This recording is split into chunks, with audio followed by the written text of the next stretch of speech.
Hello buddies, आपका स्वागत है आपके अपने चैनल सीखो बड़ी में। मैं आपका बड़ी कुंजन आज आपके लिए लेके आया हूं जो टॉपिक वह है अकाउंटिंग फॉर पार्टनरशिप फर्म। जी हाँ दोस्तों, क्लास 12 का lesson 1 accounting for partnership firm. तो चलिए देखते हैं आज हमको क्या पढ़ना है, क्या क्या है हमारे मेन्यू में। तो दोस्तों इस वीडियो में हम जानेंगे पार्टनरशिप फंडामेंटल्स यानी पार्टनरशिप के बेसिक, जिसमें हम जानेंगे meaning, characteristics, rights of partner, partnership deed, advantage of deed, in absence of deed, accounts में मेंटेन। मीनिंग यानी पार्टनरशिप का मतलब, कैरेक्टरिस्टिक्स यानी उसका व्यवहार, राइट्स ऑफ पार्टनर यानी पार्टनर्स के हक, उसके क्या हक होते हैं, पार्टनरशिप डीड यानी जो साझेदारी का करार, एडवांटेज ऑफ डीड उस करार के फायदे, इन एब्सेंस ऑफ डीड अगर वो करार या वो डीड नहीं होगी तो क्या होगा, अकाउंट्स में मेंटेन क्या क्या खाते हम बनाते हैं।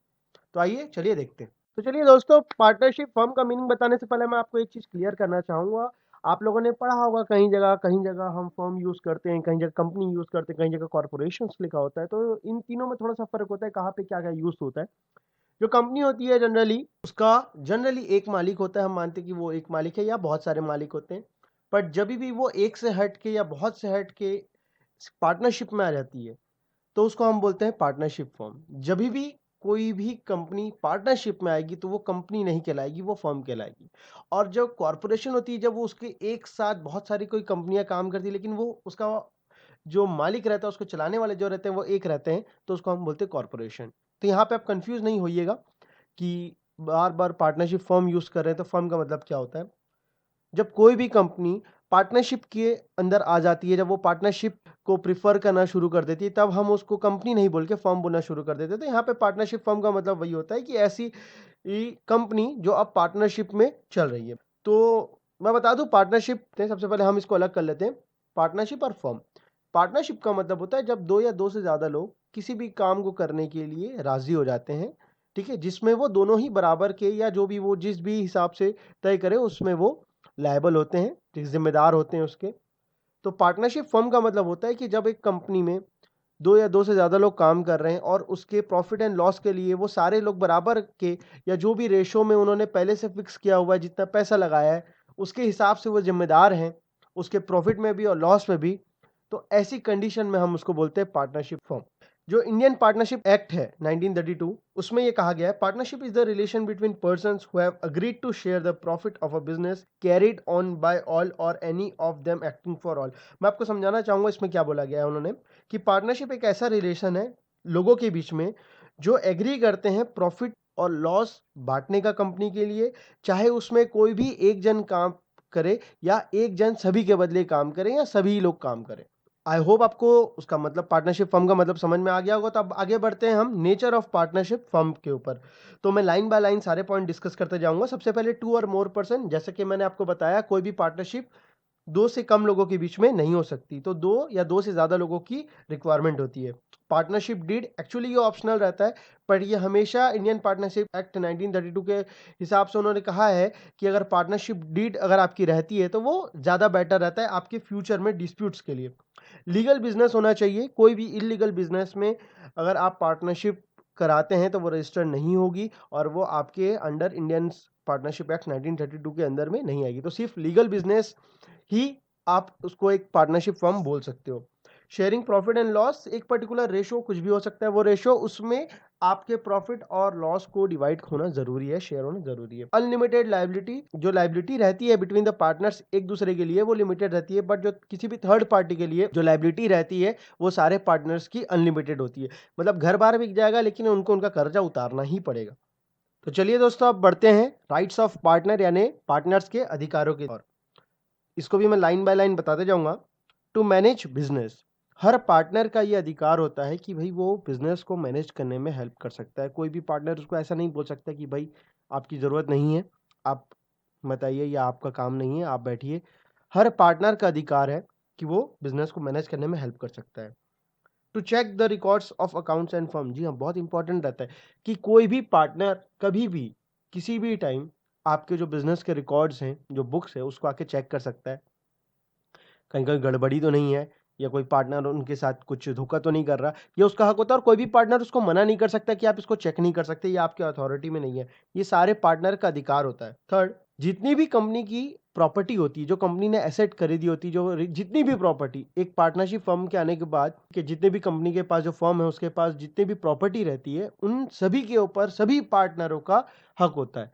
तो आप उसको किसी भी पार्टनर को आप ये नहीं बोल सकते कि भाई इसमें आपको कोई हक नहीं है या ये मेरा है।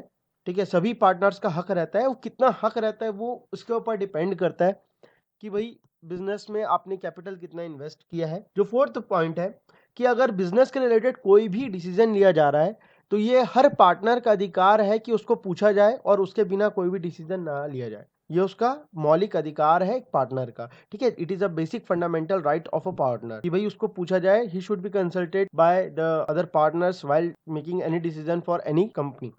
जो उसके बाद फिफ्थ पॉइंट है दोस्तों, वो है to be compensate for loss और expenses incurred by partner on behalf of firm. जी हाँ दोस्तों, अगर किसी पर्टिकुलर पार्टनर ने कंपनी के लिए कोई लॉस सफर किया हुआ है या कोई खर्चा किया हुआ है, कोई एक्सपेंसेस बियर किया हुआ है, तो ये उसका हक बनता है कि वो उसको कंपनी से भरपाई कर सकता है और कंपनी को उसको देना भी पड़ेगा। तो ये थे हमारे राइट्स ऑफ पार्टनर। दोस्तों आपको बताना चाहूंगा, कहीं भी वीडियो में आपको कुछ भी ऐसा लगे जो नहीं समझ में आया तो प्लीज कमेंट बॉक्स में जरूर डालिएगा। अभी हमारा चैनल नया है, हम चाह रहे हैं कि आप हमसे जुड़ें, तो जो भी आपको समझ में नहीं आता है please please please comment box में आप उसको मेंशन करिएगा। और जो भी आप चाहते हैं कि जिस टॉपिक पर मैं वीडियो बनाऊं उसके लिए भी आप मुझे बताइएगा और हम उसके ऊपर वीडियो बनाने की कोशिश करेंगे। तो चलिए दोस्तों अगले टॉपिक के ऊपर बढ़ते हैं, जो है हमारा पार्टनरशिप डीड।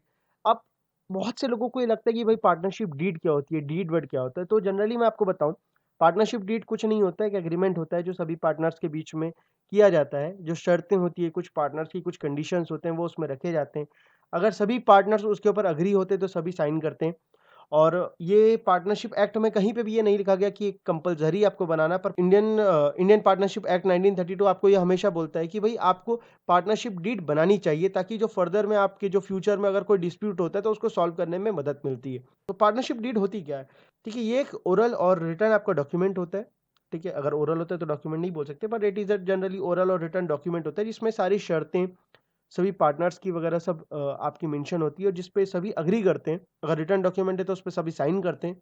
और इसी डीड के अकॉर्डिंग क्या होता है, आगे पूरा काम होता है। जो भी उनको प्रॉफिट है, लॉस है, या जो भी आगे जो भी डिस्प्यूट्स है, यही डीड के माध्यम से सॉल्व किए जाते हैं। तो दोस्तों क्या क्या कंटेंट होते हैं पार्टनरशिप डीड, क्या ये देखते हैं। सबसे पहले उसमें पूरी जो भी आपकी पार्टनरशिप फर्म है उसका नाम और पता रहता है। जो भी जितने भी पार्टनर्स हैं उनका नाम और पता रहता है।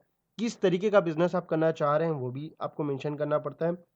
कितने पार्टनर कितना पैसा लेके आ रहे हैं, क्या कैपिटल वो इन्वेस्ट कर रहे हैं, वो भी आपको बताना रहता है। और जो भी प्रॉफिट और लॉस होगा तो कौन सा पार्टनर कितने रेशो में उसको बियर करेगा, ये भी हमें उसमें डिक्लेयर करना पड़ता है। पार्टनरशिप की ड्यूरेशन कितनी है, अगर आप चाह रहे कि भाई आप एक पर्टिकुलर समय के लिए ही पार्टनरशिप फॉर्म रखें तो आपको उसमें ड्यूरेशन मेंशन करनी पड़ती है। कितना पैसा एक पार्टनर विड्रॉ कर सकता है पर्टिकुलर टाइम में, क्या सैलरी मिलेगी, क्या कमीशन मिलेगा एक्स्ट्रा काम के लिए किसी पार्टनर्स को, जो पार्टनर्स की जो कैपिटल होगी उस पर उनको कितना इंटरेस्ट मिलेगा, पार्टनर्स लोन जो लाएंगे उस पर वो कितना इंटरेस्ट देंगे, जो ड्राइंग वो करेंगे उस पर उन्हें कितना इंटरेस्ट देना पड़ेगा पार्टनर्स को। ये सारी चीजें जो रहती हैं आपकी पार्टनरशिप डीड में मेंशन रहती है। चलिए अब बात करते हैं पार्टनरशिप डीड के एडवांटेजेस की। क्या क्या एडवांटेजेस रहते हैं पार्टनरशिप के? Easy functioning of business, business को स्मूथली चलाने में बहुत ज़्यादा मदद करती है। कोई भी मिसअंडरस्टैंडिंग रहती है पार्टनर्स के बीच में वो उसको दूर करने में मदद करती है, क्योंकि सारे टर्म्स एंड कंडीशन पहले से ही डिसाइड हो जाते हैं।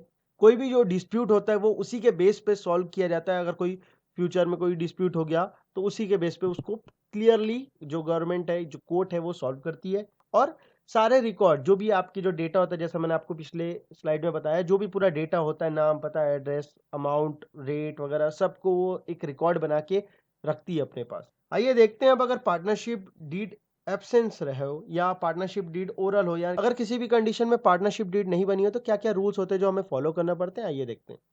सबसे पहले कोई भी इंटरेस्ट ऑन कैपिटल किसी भी पार्टनर्स को अलाउड नहीं किया जाएगा। कोई इंटरेस्ट ऑन ड्राइंग भी नहीं लिया जाएगा किसी पार्टनर से। कंपनी अगर किसी को इंटरेस्ट देगी नहीं तो किसी से इंटरेस्ट लेगी नहीं। किसी भी तरीके का सैलरी कमीशन अगर पार्टनर्स क्लेम करते हैं तो भी उन्हें नहीं दिया जाएगा। प्रॉफिट एंड लॉस जो है वो सभी में बराबर बटेगा, चाहे किसी ने कितना भी पैसा लाया हो। और इंटरेस्ट ऑन लोन, अगर पार्टनर कुछ कंपनी को, फर्म को लोन देगा, उसके लिए उसको 6% फिक्स्ड है, ये न बढ़ सकता है ना कम हो सकता है। 6% पर एनम के हिसाब से उसको उस पर इंटरेस्ट मिलेगा। तो आइए देखते हैं कौन कौन से अकाउंट्स हम बनाते हैं पार्टनरशिप में। सबसे पहले हम जो बनाते हैं वो बनाते हैं P&L अप्रोप्रिएशन अकाउंट। जी हाँ, profit and loss appropriation account. जो दूसरा अकाउंट हम मेंटेन करते हैं वो होता है पार्टनर्स कैपिटल अकाउंट। ये दोनों अकाउंट्स के बारे में जानकारी कैसे बनाते हैं, क्या फॉर्मेट होता है, उसके लिए आप बने रहिए हमारे पार्ट 2 में। हमारे जो वीडियोस हैं वो वेडनेसडे और संडे को आते हैं, तो अगले वेडनेसडे आपको ये इसका पार्ट 2 मिलेगा। तो बने रहिए हमारे साथ, देखते रहिए सीखो बड़ी। अगर पसंद आया वीडियो तो प्लीज अपने दोस्त के लिए लाइक शेयर सब्सक्राइब जरूर करें, नए चैनल को ग्रो करने में मदद करें। आपका एक लाइक, आपका एक सब्सक्राइब हमारे लिए बहुत मोटिवेशन का काम करता है। तो प्लीज बने रहिए कुंजन के साथ, सीखो बड़ी। आइए सीखते हैं।